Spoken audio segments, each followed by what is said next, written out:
Sobat, belakangan ini mega proyek kereta cepat Jakarta-Bandung tengah menjadi sorotan publik.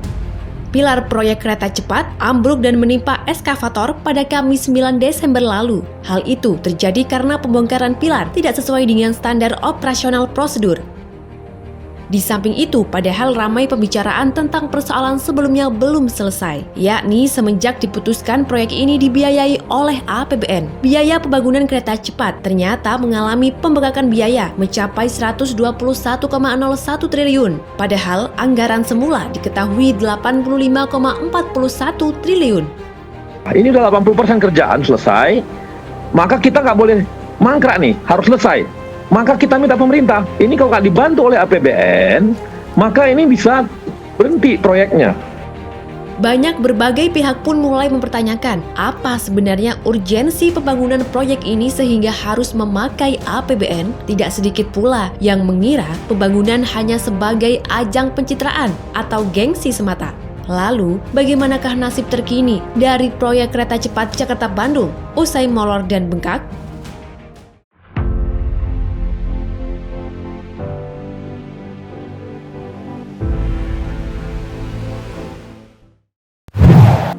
Inilah faktor yang diketahui menjadi penyebab biaya kereta cepat menjadi bengkak.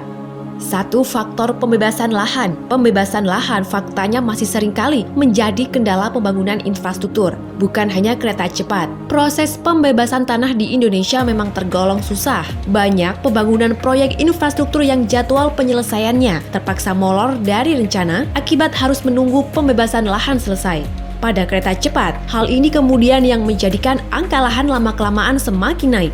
Faktor kedua, yaitu virus COVID-19 yang tidak bisa dipungkiri menjadikan banyak hal terhambat, menjadikan harga barang semuanya menjadi naik, termasuk harga baja, batu bara, minyak naik, dan sebagainya yang berhubungan dengan sumber daya alam.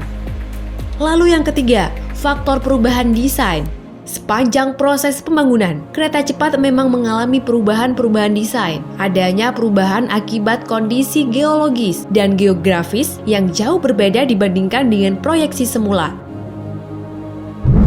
Sebagai rencana menyelamatkan proyek ini, Presiden Jokowi kemudian menandatangani Perpres nomor 93 tahun 2021 yang merupakan perubahan atas Perpres sebelumnya nomor 107 tahun 2015 tentang percepatan penyelenggaraan prasarana dan sarana kereta cepat Jakarta-Bandung. Dalam pasal 4, Jokowi memutuskan untuk mengizinkan penggunaan dana APBN demi membiayai kereta cepat Jakarta-Bandung. Proyek ini pun kemudian memperoleh pendanaan atau penyertaan modal negara atau PMN sebesar 4,3 triliun dari pemerintah. Namun pertanyaannya, kenapa harus APBN? BUMN kita nggak sanggup bayar. Jasa Marga nggak cukup duitnya lagi. Wika uangnya nggak cukup juga. Apalagi PTPN nggak cukup duitnya. KAI sekarang kondisi corona loh. Saat ini PMN telah disetujui dan akan dikucurkan. Masuknya investasi pemerintah melalui PMN kepada PT Kereta Api Indonesia Persero selaku pemimpin konsorsium. Keputusan pemerintah menggunakan APBN pun menuai pro dan kontra. Urgensi terbilang memang tidak terlihat, karena rute Jakarta-Bandung sebenarnya dapat dilalui jalan tol dan kereta api yang sudah ada. Akan tetapi, berbagai pihak sempat menilai bahwa pertumbuhan penumpang setiap tahunnya dapat menjadi solusi dari kehadiran kereta cepat Jakarta-Bandung. Dampak ekonomi memang tidak akan dirasakan dalam 5 tahun pertama operasional. Namun, kereta cepat ini akan mampu membangun konektivitas regional. Tentu, pengembalian investasi sebuah proyek infrastruktur memang akan lama. Bahkan, bisa jadi manfaatnya baru bisa dirasakan oleh generasi berikutnya, mungkin 10 hingga 30 tahun ke depan. Menteri BUMN juga menyampaikan bahwa proyek ini targetnya baru bisa balik modal pada 30-40 tahun mendatang. Pasalnya, PSN ini merupakan investasi jangka panjang. Ia juga menyontohkan sejarah Korea Selatan yang menggunakan 50% dari APBN-nya di tahun 1960 untuk infrastruktur. Padahal saat itu Korea Selatan masih sangat miskin akibat peperangan. Namun, hari ini negara tersebut membuktikan bahwa mereka bisa menjadi negara maju sebagai dampak pembangunan 60 tahun silamnya.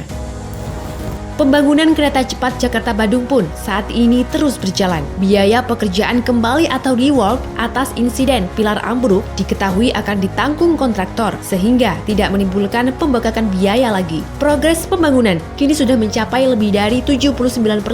Rangkaian kereta atau electric multiple unit sudah memasuki tahap produksi di pabrik China Railway Rolling Stock Corporation, Sifang Qingdao. Pembangunan jembatan kereta cepat di Padalarang juga sudah terlihat wujudnya. Dapat dilihat, jembatan itu melintas di atas jalan tol Padalarang.